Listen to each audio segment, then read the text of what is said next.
Hello students, welcome back. Today we are going to continue our chapter Party and Party System in India.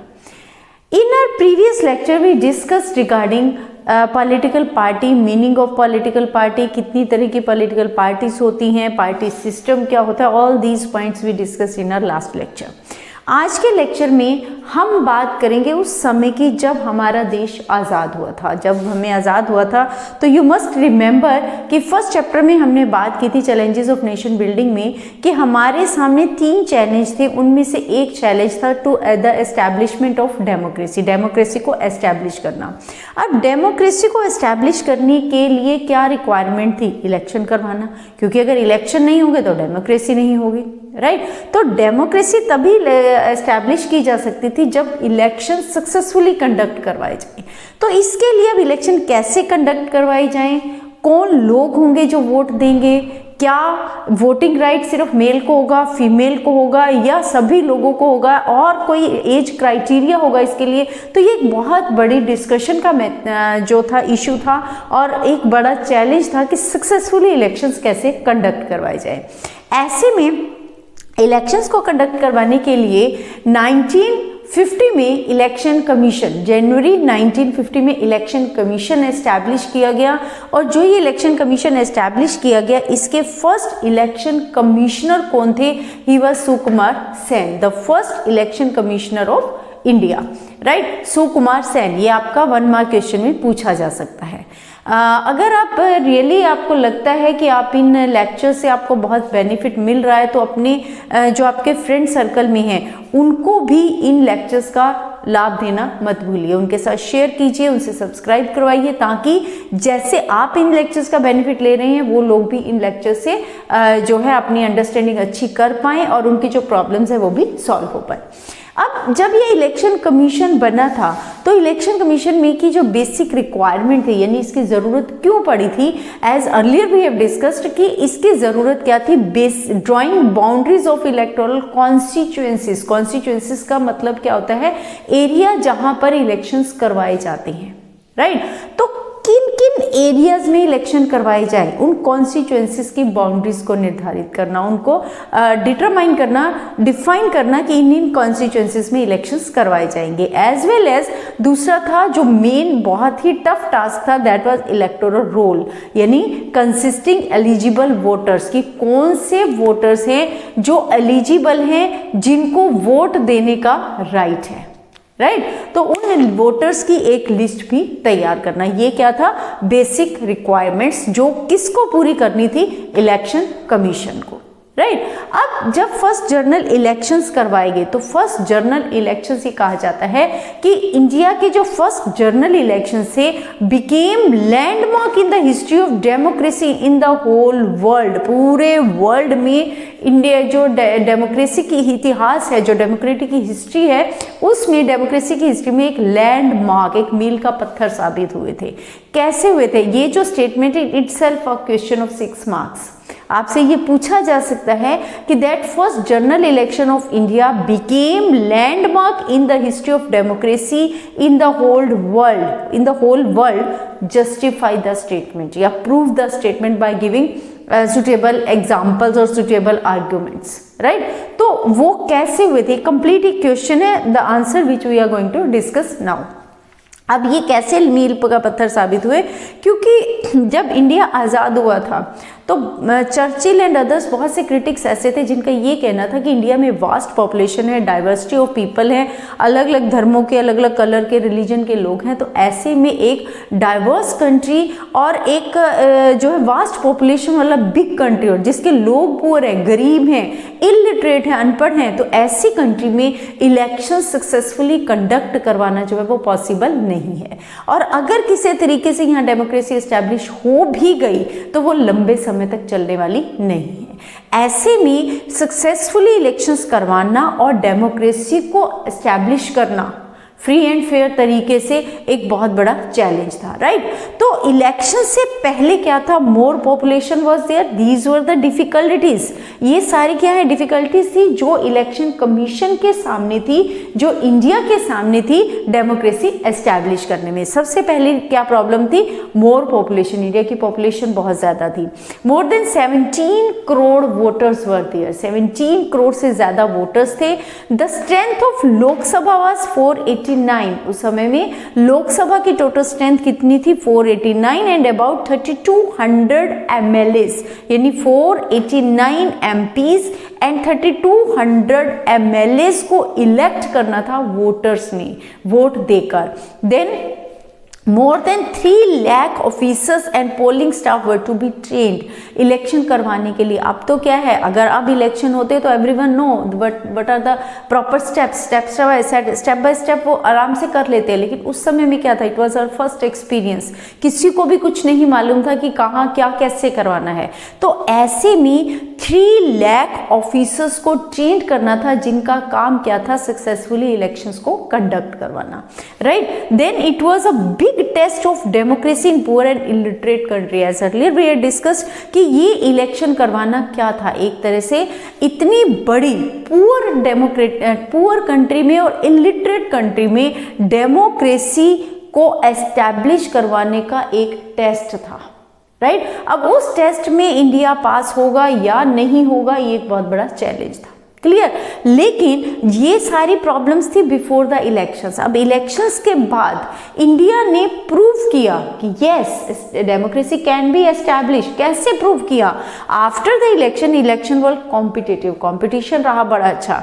Then the results were accepted as fair even by the losers, जो parties election हार गई थी उन्होंने भी elections के result को accept किया, किसी ने कोई भी क्वेश्चन मार्क नहीं लगाया कि कहीं कोई हेराफेरी की गई है या फेयर इलेक्शन नहीं हुए या वोटिंग नहीं हुई, किसी तरह का कोई भी क्वेश्चन मार्क नहीं था, सब ने इन रिजल्ट्स को एक्सेप्ट किया। देन प्रूव क्रिटिक्स रॉन्ग, वो लोग जो ये कह रहे थे कि इस ऐसी कंट्री में जहाँ पॉवर्टी है, जहाँ इलिटरेसी है, वहाँ पर डेमोक्रेसी को एस्टैब्लिश करना पॉसिबल नहीं है, उन क्रिटिक्स को इन इलेक्शंस ने, क्योंकि सक्सेसफुली कंडक्ट हुए थे इन इलेक्शंस ने, उन क्रिटिक्स को रॉन्ग प्रूव किया, राइट।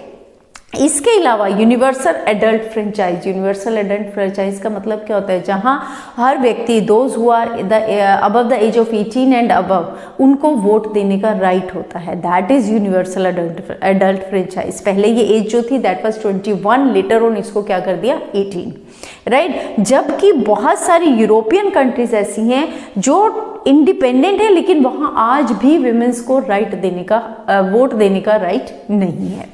तो elections proved that, in election ने ये प्रूव कर दिया कि democracy can B practice in poor and illiterate country, कि डेमोक्रेसी को गरीब और अनपढ़ देश में भी सफलतापूर्वक सक्सेसफुली एस्टैब्लिश किया जा सकता है, राइट। अब ये तो बात हो गई कि why they are known as the landmark in history these elections, इसकी बात हो गई। अब इसमें भी आपके 2 क्वेश्चंस बन जाएंगे।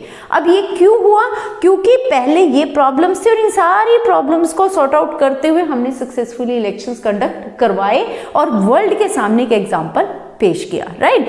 अब इसी में आपके सिर्फ ये भी आ सकता है कि what were the problems in at the time of first general election, तो कौन सी प्रॉब्लम्स थी, then you have to write down these before, right, okay.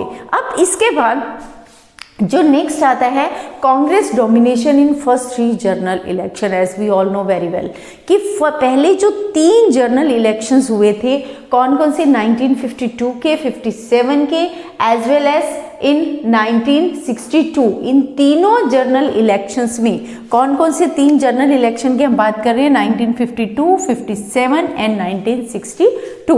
तीनों ही जनरल इलेक्शन में कांग्रेस पार्टी जो थी वो मेजॉरिटी से पावर में आई थी, उसकी डोमिनेशन रही थी। नो डाउट कि धीरे धीरे इनकी डोमिनेशन थोड़ी कम होने लगी थी, कुछ सीटें थी जहां पर सीपीआई जीती थी, लेकिन उसके बावजूद अगर ओवरऑल मेजॉरिटी देखी जाए तो तीनों जनरल इलेक्शन जो थे उनमें मेजॉरिटी में या डोमिनेंस में कौन सी पार्टी आई थी, कांग्रेस पार्टी। तो जो फर्स्ट जनरल इलेक्शंस हुए थे उसमें टोटल सीट्स कितनी थी 489, जिनमें से अकेले कांग्रेस को कितनी मिली थी 364, और जो सीपीआई थी, बट सब full form communist party of India, it's your 1 mark question, full form, इसको कितनी सीट्स मिली थी 16, राइट। और जो सेकेंड जनरल इलेक्शंस इन 1957, ये जो इलेक्शंस के ईयर है, it can also come as an 1 mark question, as well as कितनी सीट्स मिली थी, कितनी टोटल थी, ये इन पर भी 1 मार्क एमसीक्यू फॉर्म में क्वेश्चन बन सकता है। सो 1952 और 57 में जब सेकेंड इलेक्शन हुए तो उसमें 371 थी और टोटल सीट्स कितनी हो गई थी 494। इनमें जो था कांग्रेस किन किन एरिया में पावर में नहीं आई थी, जहां सीपीआई को पावर मिली थी, वो कौन सी थी, त्रावणकोर, कोचीन, जिसको आज एट प्रेजेंट किस नाम से जाना जाता है, केरला के नाम से, जो एट प्रेजेंट टुडेस केरला, उसको उस समय में क्या बोला जाता था, कोचीन, राइट। इसके अलावा मद्रास एंड उड़ीसा, यहाँ इन तीनों ही स्टेट्स में कौन सी पार्टी पावर में आई थी, मेजोरिटी में कौन सी आई थी, that was CPI, no doubt. Later on coalition government बना था और कोalition गवर्नमेंट को लीड किसने किया था, कांग्रेस पार्टी ने। लेकिन उसी समय साथ साथ स्टेट असेंबली के भी इलेक्शंस हुए थे, state elections were also held in 1957। तो जब ये स्टेट इलेक्शंस हुए थे उस समय में, क्योंकि स्टेट इलेक्शन हुए थे, तो यहाँ ये जो इन केरला में, ओनली इन केरला, ये जो कोचीन था, त्रिवेंद्रम, यहाँ पर किसकी सरकार बनी थी, स्टेट लेवल पर स्टेट गवर्नमेंट किसकी बनी थी, सीपीआई की। सेंटर लेवल पर कोalition गवर्नमेंट थी led by the Congress party, लेकिन स्टेट लेवल पर कौन सी पार्टी थी, किसकी गवर्नमेंट थी, सीपीआई की, राइट। और थर्ड जो जनरल इलेक्शन थे दैट वर हेल्ड इन 1962, जहां कांग्रेस को कितनी सीट मिली थी, 361 आउट ऑफ 494। तो अब ये तीनों ही इलेक्शन में हमने देखा कि कांग्रेस पार्टी डोमिनेशन में आई।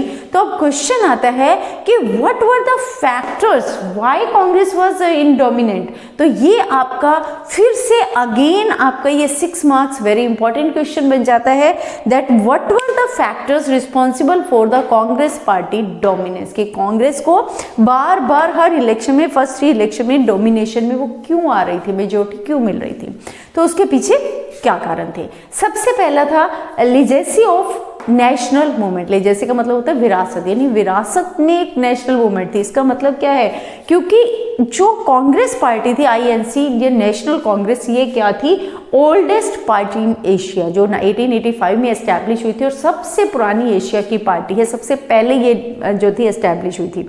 जब ये पार्टी एस्टैब्लिश हुई थी उस समय में ये पार्टी नहीं थी बल्कि एक मूवमेंट थी। एज वी ऑल नो कि इंडिपेंडेंस के समय में उस मूवमेंट, इंडिपेंडेंट मूवमेंट में इंडियन नेशनल कांग्रेस का बहुत बड़ा रोल है, और लोग जो है इस मूवमेंट के साथ, इस पार्टी के साथ आज़ादी से पहले के जुड़े हुए हैं। तो उन्हें कहीं ना कहीं इस पार्टी पर फेथ था कि इसी पार्टी ने जो है आज़ादी की लड़ाई में, इंडिपेंडेंट की उसमें, इंडिपेंडेंस मूवमेंट में बहुत बड़ा रोल प्ले किया है और आज़ादी दिलवाने में इनका बहुत बड़ा हाथ है, राइट। तो एक तरह से उसका भी इन्हें फ़ायदा मिला क्योंकि ओल्डेस्ट मूवमेंट थी, ओल्डेस्ट पार्टी थी, लोग इस पार्टी से अच्छे से इस पार्टी को जानते थे। बहुत सारी मूवमेंट, जैसे महात्मा गांधी ने सिविल डिसोबीडियंस मूवमेंट की थी, स्वराज मूवमेंट की थी, भारत छोड़ो आंदोलन हुआ था, क्विट इंडिया मूवमेंट जिसको हम कहते हैं। तो इस तरीके से बहुत सारी ऐसी मूवमेंट थी जिसमें अलग अलग कास्ट, कैटेगरी, कलर, क्रीड, हर व्यक्ति जो था इस मूवमेंट से आकर जुड़ा था। और उस मूवमेंट से जुड़ने का मतलब कि वो किससे जुड़े थे, कांग्रेस पार्टी से। तो वो कांग्रेस की आइडियोलॉजीज को, कांग्रेस की आइडियोलॉजी एज वेल एज उसके लीडर से अच्छी तरह से वाकिफ थे। उन्हें पता था कि वो कैसे लीडर है, ये पार्टी कैसी है, राइट। सेकेंड इसमें क्या था, presence of popular and charismatic leaders. इनके जो लीडर्स थे वो बड़े पॉपुलर थे, like Pandit Nehru, Mahatma Gandhi, Vallabh Bhai Patel, as well as doctor Rajendra Prasad, right. इनको लोग बहुत अच्छे से जानते थे and they know very well कि महात्मा गांधी का क्या रोल रहा है, उन्हें मालूम था पंडित नेहरू का क्या रोल रहा है, उन्हें मालूम था डॉक्टर राजेंद्र प्रसाद ने आज़ादी के लिए क्या किया है। तो ये सब को वो अच्छे से जानते थे, इनके रोल से वो परिचित थे, उनको they were well known about their role, right. तो इसीलिए क्योंकि ये लोग पॉपुलर थे, वेल नोन थे, तो इसका भी बेनिफिट कांग्रेस को कहीं ना कहीं फर्स्ट जनरल इलेक्शंस में मिला। क्लियर। देन ब्रॉड मैनिफेस्टो, इन्होंने अब इलेक्शन से पहले, हमें मालूम है कि हर पार्टी अपना मैनिफेस्टो बताती है आम लोगों को कि उनका आने वाले दिनों में अगर वो जीत जाते हैं तो उनकी क्या प्लानिंग रहेगी, क्या पॉलिसीज़ बनाएंगे। तो इनका जो मैनिफेस्टो था वो भी मैक्सिमम जो था डेवलपमेंट्स के इशू को कवर करता था, वो भी एक रीज़न था। देन एसोसिएशन विद गांधीयंस ने, अब महात्मा गांधी से हर कोई परिचित था, महात्मा गांधी से हर कोई इन्फ्लुएंस था, सब लोग जानते थे, बहुत सारी नेशनल मूवमेंट्स थी जो महात्मा गांधी ने की थी, civil disobedience movement, non cooperation movement, Bharat छोड़ो आंदोलन and all other Swaraj movement, quit India movement and so on. तो इसी तरह से सत्याग्रह, तो इन सभी के वजह से लोग गांधी जी को जानते थे, गांधी जी पर फेथ करते थे। और महात्मा गांधी ने मिसेस इंदिरा गांधी यानी नेहरू परिवार को, इंदिरा गांधी को अगर गांधी का जो टैग था या गांधी का जो कास्ट थी वो किसने दी थी? महात्मा गांधी ने। तो उन्होंने तो गांधी की जो उनके साथ नाम लगा हुआ था उसका भी बेनिफिट लोगों को, कांग्रेस पार्टी को मिला, right. Then campaigning by Nehru all over the country. अब कैंपेन जो प्रचार होता है, जो प्रसार होता है इलेक्शंस के दौरान में, उस समय इनके जो मेन लीडर थे पंडित नेहरू, जो उस समय लोग जो थे उनकी पर्सनैलिटी से बहुत ज़्यादा प्रभावित थे, उनमें बोलने की एक कला थी, उनमें कह लीजिए उनको प्रेजेंस ऑफ माइंड बहुत ज़्यादा था।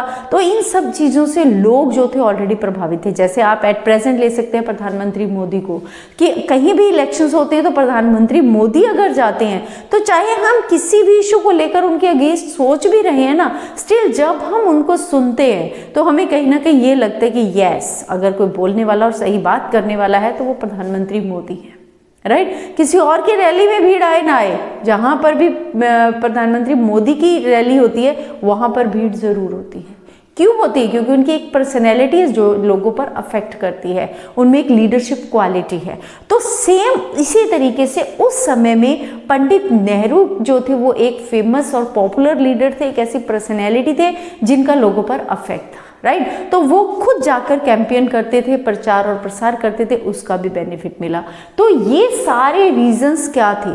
इन्हीं सभी कारणों की वजह से, इसी सारी बैकग्राउंड की वजह से कांग्रेस जो थी वो लगातार फर्स्ट 3 जनरल इलेक्शंस में डोमिनेशन में आती रही, राइट।